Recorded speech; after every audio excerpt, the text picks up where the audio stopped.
Kukavica bježi od istine, kukavica ima opravdanje, kukavica da ili ne kaže, objašnjava da sakrije mane.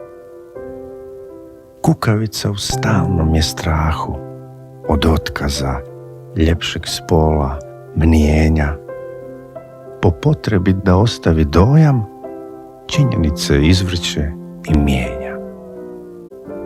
Na slabijeg gleda sa visine, jače mu se zdušno dodvorava. Dosljedan je čvrsto u ovome. Jedno misli, a drugo izgovara. Kukavica stremi u visine, prečicom, bez znoja i krvi. U redu gdje zasluga se prima, kukavica eno stoji prvi.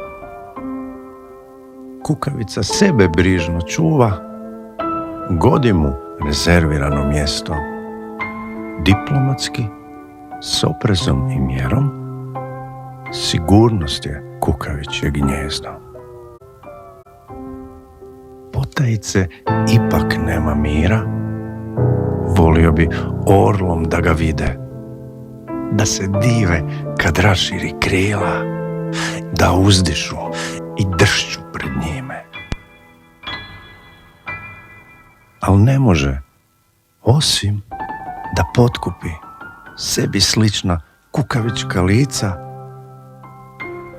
Kukavice, ali što to vrijedi kada ti se divi kukavica?